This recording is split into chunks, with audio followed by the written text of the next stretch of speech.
ದಿನನೇ ನಮ್ಮ ಪಾಪುಗೆ ಈ ಸೈಡೆಲ್ಲ ಫುಲ್ಲು ಇರುವೆಗಳೆಲ್ಲ ಓಡಾಡ್ತಾ ಇತ್ತು. ಇಲ್ಲ ಆಟ ಆಡ್ಕೊಂಡಿಲ್ಲ ಸರ್, ಅದು NICU ಇತ್ತು ಸರ್. ಅದು ನಮ್ಮ ಸರ್ಕಾರದ ವತಿಯಿಂದ.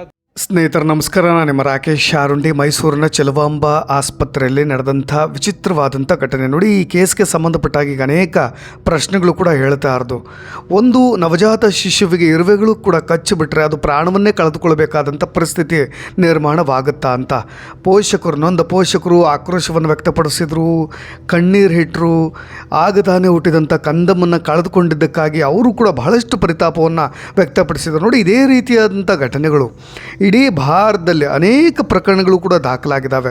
ಅದೆಲ್ಲದರ ಸಂಬಂಧಪಟ್ಟ ಹಾಗೆ ಈ ಥರದೊಂದು ಘಟನೆ ನಡೆದಾಗ ಈ ರೀತಿಯಾಗಿ ಶಿಶು ತನ್ನ ಪ್ರಾಣವನ್ನು ಕಳೆದುಕೊಳ್ಬೇಕಾದಂಥ ಪರಿಸ್ಥಿತಿ ನಿರ್ಮಾಣವಾಗುತ್ತಾ ಅನ್ನೋ ಒಂದಿಷ್ಟು ಪ್ರಶ್ನೆಗಳನ್ನು ಇಟ್ಕೊಂಡು ಈ ಸ್ಟೋರಿಯನ್ನು ಮಾಡ್ತಾ ಇದ್ದೇನೆ. ಜೊತೆಗೆ ಈ ಘಟನೆಗೆ ಸಂಬಂಧಪಟ್ಟಾಗಿ ಏನಾಯಿತು ಅನ್ನೋ ಡೀಟೇಲ್ಸ್ ಕೂಡ ಕೊಡ್ತೀನಿ. ನೋಡಿ, ICUನಲ್ಲಿ ಚಿಕಿತ್ಸೆ ಪಡಿತಾ ಇದ್ದಂಥ ಕೂಸದು ಸಾವನ್ನಪ್ಪಿರ್ತಕ್ಕಂಥ ಆರೋಪ ಕೇಳಿಬರ್ತಾ ಇರೋದು. ಅದು ಕೂಡ ಚಿಕಿತ್ಸೆಯ ವೇಳೆ ಆ ಕೂಸಿಗೆ ಇರುವೆಯನ್ನು ಕಚ್ಚಿದ್ದ ಕಾರಣಕ್ಕಾಗಿ ಅದು ತನ್ನ ಪ್ರಾಣವನ್ನು ಕಳೆದುಕೊಂಡಿದೆ ಅಂತ ಹೇಳಿ ಮಗುವಿನ ಪೋಷಕರು ವೈದ್ಯರ ಮೇಲೆ ಆರೋಪವನ್ನು ಮಾಡಿದ್ರು.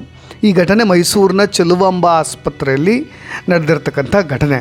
ನಮಗೆ ನ್ಯಾಯ ಬೇಕು ಅಂತ ಹೇಳಿ ಪೋಷಕರು ವೈದ್ಯರ ವಿರುದ್ಧವಾಗಿ, ಆಸ್ಪತ್ರೆಗಳ ಸಿಬ್ಬಂದಿಗಳ ವಿರುದ್ಧವಾಗಿ ಆಕ್ರೋಶವನ್ನು ಹೊರಹಾಕ್ತಾ ಇದ್ದಾರೆ. ಸ್ನೇಹಿತರೆ, ಕೆಲವೊಂದು ಆಸ್ಪತ್ರೆಗಳಲ್ಲಿ ನಿಮಗೆ ಮಗುವಿಗೇನಾದರೂ ಉಸಿರಾಟದ ತೊಂದರೆ ಅಂತ ಬಂತು ಅಂದರೆ, ಅದು ಬಳಲ್ತಾ ಇದೆ ಅಂತಂದರೆ ಇನ್ಕ್ಯುಬೇಟರ್ಗಳೆಲ್ಲ ಹಾಕ್ತಾರೆ ಅಥವಾ NICUಗಳಲ್ಲಿ ಇಡ್ತಾರೆ. ನಿಮಗೆ ಅನೇಕ ಆಸ್ಪತ್ರೆಗಳಲ್ಲಿ ICUಗಳು, ಇನ್ನೂ ಹೆಚ್ಚಿನದಾಗಿ ಸರ್ಕಾರಿ ಆಸ್ಪತ್ರೆಗಳಲ್ಲಿ ಆ ಇನ್ಕ್ಯುಬೇಟರ್ ಇರ್ತಾವಲ್ಲ, ಅದನ್ನು ಸರಿಯಾದ ಕ್ಲೀನ್ ಕೂಡ ಆಗಿರೋದಿಲ್ಲ. ಅದರೊಳಗೂ ಕೂಡ ಇರುವೆಗಳು ಬಹಳಷ್ಟು ಸರಿ ಕಂಡು ಬಂದಂಥ ಪ್ರಕರಣಗಳು ಕೂಡ ಇದೆ. ಮತ್ತು ಅವ್ರು ಬಳಸ್ತಕ್ಕಂಥ ಉಪಕರಣಗಳಲ್ಲಿ ಅಲ್ಲೆಲ್ಲವೂ ಕೂಡ ಈ ಗ್ಲೂಕೋಸ್ ಇರೋದ್ರಿಂದ ಇರುವೆಗಳು ಹೆಚ್ಚಾಗಿರುತ್ತೆ. ಹಾಗಾಗಿ ಈ ಥರದ್ದೊಂದು ದೂರು ಬಹಳಷ್ಟು ಸಾರಿ ಕೇಳಿಬರ್ಲಿಕ್ಕೆ ಸಾಧ್ಯ. ಇನ್ನು ವಿಚಿತ್ರ ಅಂದರೆ ಅನೇಕ ಸರ್ಕಾರಿ ಆಸ್ಪತ್ರೆಗಳ ICUನಲ್ಲಿ ಇಲಿಗಳು ಕೂಡ ಪತ್ತೆಯಾದಂಥ ನಿದರ್ಶನಗಳಿದಾವೆ. ಅದಕ್ಕೆ ಸಂಬಂಧಪಟ್ಟಾಗ ವಿಡಿಯೋಗಳು ಕೂಡ ವೈರಲ್ ಆಗುತ್ತೆ.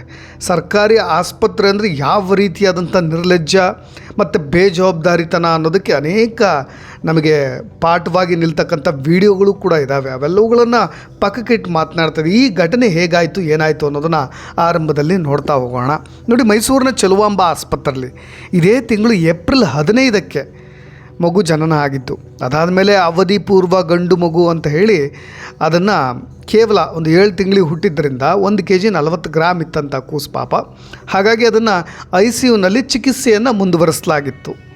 ಇನ್ನೂ ಸ್ವಲ್ಪ ಅದು ಆ್ಯಕ್ಟಿವ್ ಆಗಬೇಕು, ಜೊತೆಗೆ ಇನ್ನೂ ಸ್ವಲ್ಪ ರಿಕವರ್ ಆಗಬೇಕು ಅನ್ನೋ ವೈದ್ಯರ ಸಲಹೆ ಮೇರೆಗೆ ಅದನ್ನು ICUನಲ್ಲಿ ಇಡಲಾಗಿತ್ತಂತೆ. ಚಿಕಿತ್ಸೆ ಪಡಿತಾ ಇರುವ ವೇಳೆ ಆ ಮಗುವಿಗೆ ಇರುವೆ ಕಚ್ಚಿ ತನ್ನ ಪ್ರಾಣವನ್ನು ಕಳೆದುಕೊಂಡಿದೆ ಅನ್ನೋದು ಈಗ ಪೋಷಕರ ಆರೋಪ. ಪೋಷಕರು ಏನು ಹೇಳ್ತಾರೆ ನೋಡಿ, ನಾವು ಆರಂಭದಲ್ಲೇ ಇರುವೆ ಇದೆ ಅನ್ನೋದ್ರ ಬಗ್ಗೆ ಆಸ್ಪತ್ರೆ ಸಿಬ್ಬಂದಿಗೂ ಕೂಡ ತಿಳಿಸಿದ್ವಿ. ಏಕೆಂದರೆ ICUನಲ್ಲಿದ್ದಾಗ ಪೋಷಕರಲ್ಲಿ ಯಾರಾದರೂ ಒಬ್ರಿಗೋ ಇಬ್ಬರಿಗೋ ಪ್ರತಿನಿತ್ಯ ದಿನಕ್ಕೆ ಇಬ್ಬರಿಗೆ ಈ ರೀತಿಯ ಅವಕಾಶವನ್ನು ಕೊಡ್ತಾ ಇರ್ತಾರೆ. ICU ಅಂದ್ರೆ ಅದೊಂದು ರೀತಿಯಾಗಿ ಇನ್ನೊಂದು ಹಂತಕ್ಕೆ ಹೋಗಿ ತುಂಬ ನೀಟ್ ಆ್ಯಂಡ್ ಡಿಸಿಪ್ಲಿನ್ ಇರ್ತಕ್ಕಂಥ ಭಾಗ ಅದು. ಅಲ್ಲೆಲ್ಲ ತುಂಬ ಹೈಜಿನಿಕ್ ಆಗಿರುತ್ತೆ. ಎಲ್ಲರೂ ಕೂಡ ಕೈಗವಸುಗಳನ್ನು ಹಾಕ್ಕೊಂಡಿರ್ತಾರೆ. ಎಲ್ಲಂದರಲ್ಲಿ ಓಡಾಡೋ ಹಾಗಿಲ್ಲ.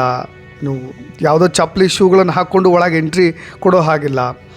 ಭಾಳ ಹೈಜಿನಿಕ್ಕಾಗಿ ಇರ್ತಕ್ಕಂಥ ರೂಮ್ ಅದು. ಆದರೂ ಕೂಡ ಅಂಥ ಜಾಗದಲ್ಲೂ ಕೂಡ ಇರುವೆ ಜೊತೆಗೆ ಇಲಿಗಳು ಈ ಥರದ್ದನ್ನು ನೋಡಿದ್ದೀವಿ ಬಿಡಿ. ಆದರೆ ಇಲ್ಲೇ ಹೇಳ್ತಾ ಇರೋದು ಪೋಷಕರು ICUನಲ್ಲಿ ತುಂಬ ಇರುವೆಗಳಿದ್ವು. ಈ ಬಗ್ಗೆ ನಾವು ಗಮನಕ್ಕೂ ಕೂಡ ತಂದಿದ್ವಿ, ಸಿಬ್ಬಂದಿಗಳಿಗೂ ಕೂಡ ತಿಳಿಸಿದ್ವಿ.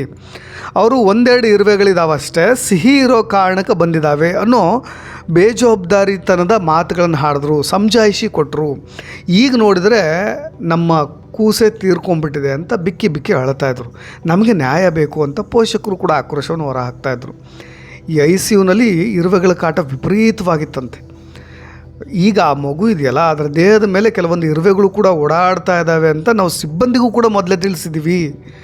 ನಮ್ಮ ಪಾಪು ಇದೆಯಲ್ಲ ಅದ್ರ ಮೇಲೂ ಕೂಡ ಓಡಾಡ್ತಾ ಇರೋದನ್ನು ನಾವು ಆರಂಭದಲ್ಲಿ ಅವ್ರಿಗೆ ಹೇಳಿದ್ವಿ, ಆದರೆ ಅವ್ರು ನಿರ್ಲಕ್ಷ್ಯ ಮಾಡಿದ್ರು ಅಂತ. ಇನ್ನೊಂದು ಕಡೆ ಈ ಘಟನೆ ಆದಮೇಲೆ ಇವರು ಹೋರಾಟಕ್ಕೆ ಇಳಿದ ಮೇಲೆ ಇಷ್ಟೆಲ್ಲ ಆದಮೇಲೆ ವೈದ್ಯರು ಒಂದು ಸ್ಪಷ್ಟನೆಯನ್ನು ಕೊಡ್ತಾರೆ. ಇದೇ ಚೆಲುವಾಂಬ ಆಸ್ಪತ್ರೆಯ ಪ್ರಭಾರ ವೈದ್ಯಾಧಿಕಾರಿ ಡಾಕ್ಟರ್ ಲಕ್ಷ್ಮೀಕಾಂತ್ ಅವರು 21 ವಾರಕ್ಕೆ ಕೂಸು ಹುಟ್ಟಿರೋದು. ಮಗು ಹುಟ್ಟಿದ ಸಮಯದಲ್ಲಿ 1 kg ಇತ್ತು. ಹಾಗಾಗಿ ICUಗೆ ಹಾಕಿದ್ವಿ.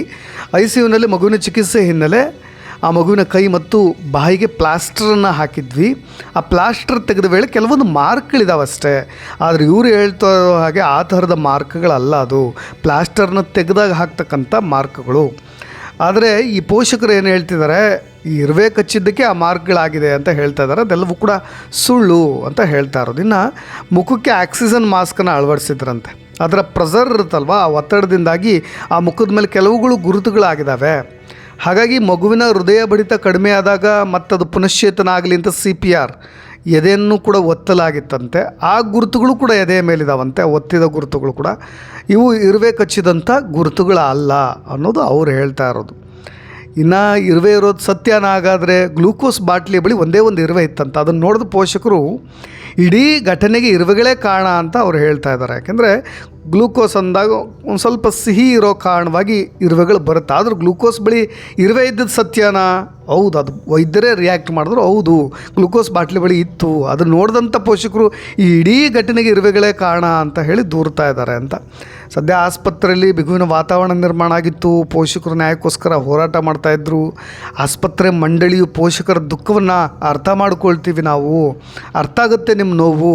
ವೈದ್ಯಕೀಯವಾಗಿ ಇರುವೆ ಕಚ್ಚಿ ಈ ರೀತಿಯಾಗಿ ಸಾವನ್ನಪ್ಪಿರೋದು ಅಸಾಧ್ಯ ಅಂತ ಡಾಕ್ಟ್ರು ಕೂಡ ಹೇಳ್ತಾ ಇರೋದು. ಆದರೆ ಈ ಪ್ರಕರಣ ಸದ್ಯದ ಮಟ್ಟಿಗೆ ಒಂದು ತಾರ್ಕಿಕ ಅಂತ್ಯ ಸಿಗಬೇಕು ಅಂದರೆ ತನಿಖೆಯ ಹಂತದಲ್ಲಿದೆ. ಮೇಲಧಿಕಾರಿಗಳ ರಿಪೋರ್ಟ್ನ ವೆಯ್ಟ್ ಮಾಡಬೇಕಾಗತ್ತೆ. ಹಾಗಾಗಿ ಅದು ಕೂಡ ಬರಬೇಕಾಗತ್ತೆ. ಇನ್ನು ಸಿಬ್ಬಂದಿಗಳ ನಿರ್ಲಕ್ಷ್ಯ ಮಾಡಿಲ್ಲ. ICUನಲ್ಲಿ ಗ್ಲೂಕೋಸ್ ಇರೋದ್ರಿಂದ ಒಂದೊಂದು ಇರುವೆ ಇರ್ತವೆ. ಕಳೆದ ಒಂದು ವಾರದಿಂದ ನಾವು ಕೂಡ ಬದುಕಿಸೋ ಪ್ರಯತ್ನವನ್ನು ಮಾಡಿದ್ವಿ. ನಮ್ಮ ಸಿಬ್ಬಂದಿ ನಿರ್ಲಕ್ಷ್ಯ ಮಾಡೇ ಇಲ್ಲ. ಅನೇಕರು ಸಿಬ್ಬಂದಿಗಳು ಮೊಬೈಲ್ ಇಟ್ಕೊಂಡಿರ್ತಾರೆ, ಆದರೆ ಅದನ್ನು ಯೂಸ್ ಮಾಡಿಕೊಂಡೇ ಟೈಮ್ ಪಾಸ್ ಮಾಡೋದಿಲ್ಲ. ಅವರು ಒಳಗೆ ಅಬ್ಸರ್ವ್ ಮಾಡ್ತಾ ಇರ್ತಾರೆ ಅಂತ ಹೇಳಿ ವೈದ್ಯಾಧಿಕಾರಿ ಡಾಕ್ಟರ್ ಲಕ್ಷ್ಮೀಕಾಂತ್ ಅವರು ಸ್ಪಷ್ಟನೆ ಕೊಟ್ಟಿದ್ದಾರೆ. ಇದೊಂದು ಮಾಫಿಯಾ, ಮೆಡಿಕಲ್ ಮಾಫಿಯಾ. ಈ ಹಾಸ್ಪಿಟ್ಲ್ಗಳದ್ದು ವೈದ್ಯರುಗಳದ್ದು ದೊಡ್ಡ ಮಾಫಿಯಾನೇ ಇದೆ. ಕೌನ್ಸಿಲಿಂಗ್ ಹೆಸರಲ್ಲಿ ನೀವೆಷ್ಟು ಶ್ರೀಮಂತರು ಅನ್ನೋದನ್ನು ತಿಳ್ಕೊಂಡು ಎಷ್ಟು ಟ್ರೀಟ್ಮೆಂಟನ್ನು ಕೊಡಬೇಕು, ಯಾವ ಹಂತಕ್ಕೆ ಟ್ರೀಟ್ಮೆಂಟನ್ನು ಕೊಡಬೇಕು, ನಾವು ICUನಲ್ಲಿ ಇಡಬೇಕಾ, NICUನಲ್ಲಿ ಇಡಬೇಕಾ, ಎಲ್ಲ ಥರದ್ದನ್ನು ಕೂಡ ಮಾಡ್ತಾರೆ. ನಾವು ಅದನ್ನು ಅಲ್ಲಗಳೆಯುವಂತಿಲ್ಲ. ನೋಡಿ, ತುಂಬ ಮಗು ಚೆನ್ನಾಗೇ ಇರುತ್ತೆ, ಅದನ್ನು ಉದ್ದೇಶಪೂರ್ವಕವಾಗಿ NICUನಲ್ಲಿ ಇಡೋದು, ನಿಮಗೆ ದಿನಕ್ಕೆ 20,000 ರೂಪಾಯಿ ಬಿಲ್ಲನ್ನು ಬರೆಯೋದು, ಈ ಥರದ್ದನ್ನು ನೇರವಾಗಿ ಅದನ್ನು ನಮಗೆ ಅನುಭವಕ್ಕೆ ಬಂದಿರೋದ್ರಿಂದ ಅದನ್ನು ನಾವು ಯಾವತ್ತೂ ಕೂಡ ನೆಗ್ಲೆಕ್ಟ್ ಮಾಡೋದಕ್ಕಾಗೋದಿಲ್ಲ. ಆಸ್ಪತ್ರೆಗಳಲ್ಲಿ ಈ ಥರದ ನಿರ್ಲಕ್ಷ್ಯಗಳಿದಾವಲ್ವ, ಅದನ್ನು ಯಾರು ಕೂಡ ಒಪ್ಕೊಳ್ಳಿಕ್ಕೆ ಅಸಾಧ್ಯ. ಇನ್ನು ಕುಟುಂಬದವ್ರನ್ನೋ ಅದು ಹೇಳ್ತೀರ್ದು. ನಾನು ಯಾಕೆ ಈ ಮಾತನ್ನು ಹೇಳ್ತಾ ಇದ್ದೀನಿ ಅಂದರೆ, ಕೇವಲ ಇದೊಂದೇ ಪ್ರಕರಣ ಅಲ್ಲ, ಬಹಳ ಜನಕ್ಕೆ ಅಚ್ಚರಿ ಕೂಡ ಇರ್ಬೋದು, ಇರುವೆಯಿಂದ ಈ ಥರದೊಂದು ಘಟನೆ ಸಂಭವಿಸುತ್ತಾ ಅಂತ. ಇನ್ನು ಹಸುಗೂಸೋದು ಭಾಳಷ್ಟು ಸೆನ್ಸಿಟಿವ್, ಸೂಕ್ಷ್ಮಾತಿ ಸೂಕ್ಷ್ಮ ಅನ್ನೋ ಜೀವ ಅದು. ಅಂಥ ಸಂದರ್ಭದಲ್ಲಿ ಈ ಥರದ್ದೆಲ್ಲ ಆದಾಗ ನಾವು ಸೀರಿಯಸ್ಸಾಗಿ ತೆಗೆದುಕೊಳ್ಬೇಕಾಗತ್ತೆ. ಕೇವಲ ಇದೊಂದೇ ಕೇಸ ನಾನು ಹೇಳ್ತಾ ಇರೋದು ಅಲ್ಲವೇ ಅಲ್ಲ. ಯಾಕೆ ಈ ಥರದ ಪ್ರಕರಣಗಳು ಪದೇ ಪದೇ ಮರುಕಳಿಸ್ತಾ ಇದ್ದಾವೆ ಅಂದರೆ, ಉತ್ತರ ಪ್ರದೇಶದ ಮಹೋಬಾ ಜಿಲ್ಲೆಯ ಮಹಿಳಾ ಜಿಲ್ಲಾ ಆಸ್ಪತ್ರೆಯ ನವಜಾತ ಶಿಶುಗಳ ತೀವ್ರ ನಿಗಾ ಘಟಕದಲ್ಲಿ NICUನಲ್ಲಿ ಅಲ್ಲೂ ಕೂಡ ಇದೇ ರೀತಿ ಇರುವೆಗಳು ಕಚ್ಚಿ 3 ದಿನಗಳ ಸಣ್ಣ ಹಸುಗೂಸು ಸಾವನ್ನಪ್ಪಿತ್ತು ಅನ್ನೋ ಚರ್ಚೆಗಳು ಜೊತೆಗೆ ಆಕ್ರೋಶಗಳು ಕೂಡ ಹೊರಬಂದಿದ್ದವು. ವೈದ್ಯರು 6,500 ರೂಪಾಯಿ ಲಂಚ ಪಡೆದಿದ್ದಾರೆ ಅಂತೇಳಿ ಕೂಡ ಕುಟುಂಬ ಆರೋಪ ಮಾಡಿತ್ತು. ಅದು ಕುಲ್ಪಹಾರ್ ತಹಸೀಲ್ ಪ್ರದೇಶದ ಮುಧಾರಿ ಗ್ರಾಮದ ನಿವಾಸಿ ಸುರೇಂದ್ರ ರಾಯ್ಕರ್ ಅವರು ಮೇ 30ರಂದು ತಮ್ಮ ಗರ್ಭಿಣಿ ಪತ್ನಿ ಸೀಮಾ ಅವರೊಂದಿಗೆ ಹಾಸ್ಪಿಟ್ಲಿಗೆ ಹೋಗಿರ್ತಾರಂತೆ. ಆವಾಗ ಪುಟ್ಟ ಮಗು ಜನ್ಮ ನೀಡಿರ್ತಾರೆ, ಅಸ್ವಸ್ಥಗೊಂಡು ಬಿಟ್ಟಿರುತ್ತೆ.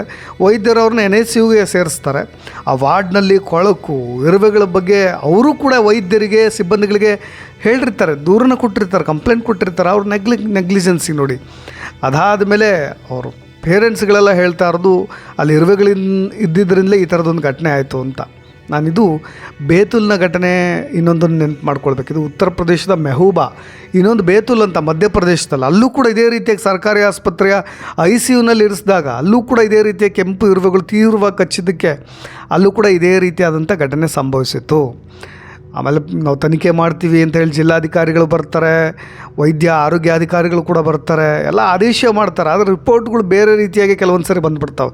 ಯಾಕೆಂದರೆ ಮೇಲಧಿಕಾರಿಗಳಿಂದ ದುಡ್ಡು ತಿಂದು ಬಿಟ್ಟಿರ್ತಾರಲ್ಲ, ರಿಪೋರ್ಟ್ಗಳು ಏನು ಬೇಕಾದರೂ ಬರ್ಬೋದು. ಈ ಥರದ ಘಟನೆ ಪದೇ ಮರುಕಳಿಸ್ತಾ ಇರೋದು ಒಂದು ಕಡೆ ಅಚ್ಚರಿ ಆಘಾತಕಾರಿ ಕೂಡ ಆಗ್ಬಿಡುತ್ತೆ. ಆದರೆ ಹೋದ ಕೂಸು ಮತ್ತೆ ಬರೋದಿಲ್ಲ. ಅವರ ಆಕ್ರೋಶಕ್ಕೆ, ಅವರ ಆಕ್ರಂದನಕ್ಕೆ, ಇನ್ನೂ ಅವರ ಜೀವಮಾನ ಇರುವವರೆಗೂ ಕೂಡ ಆ ನೆನಪು ಹಾಗೆ ಕಾಡ್ತಾ ಇರುತ್ತೆ. ಯಾವ ನಂಬಿಕೆಯಿಂದ ನಾವು ಆಸ್ಪತ್ರೆಗಳಿಗೆ ಹೋಗ್ತೀವಿ, ಒಂದು ಜೀವವನ್ನು ಬದುಕಿಸುವಂಥ ಆಸ್ಪತ್ರೆಗಳು ಈ ಥರದ ಸಿಲ್ಲಿ ರೀಸನ್ಸ್ಗಳಿಗೆ, ಈ ಥರದ ಬೇಜವಾಬ್ದಾರಿತನದ ನಿರ್ಲಕ್ಷ್ಯಗಳಿಂದಾಗಿ ಬೇರೆ ಮೇಜರ್ ಕಾರಣಗಳಿಂದಾಗಿ ಈ ರೀತಿಯಾಗಿ ಸಾವನ್ನಪ್ಪಿದ್ರು ಓಕೆ ಅಂತ ಅನ್ಬೋದು. ಆದರೆ ಈ ಥರದ ಪುಟ್ಟ ಇರುವೆಗಳಿಂದ ಕೂಡ ಅದರ ಜೀವ ಹೋಗಿಬಿಡುತ್ತೆ ಅಂದರೆ ಅದಕ್ಕೆ ನೇರವಾದಂಥ ಕಾರಣ ಆಸ್ಪತ್ರೆಯ ಸಿಬ್ಬಂದಿಗಳಾಗ್ತಾರೆ, ಅಲ್ಲಿರ್ತಕ್ಕಂಥ ನರ್ಸ್ಗಳಾಗ್ತಾರೆ, ಮಗುವನ್ನು ಕೇರ್ ಮಾಡ್ತಕ್ಕಂಥವ್ರು ಆಗ್ತಾರೆ.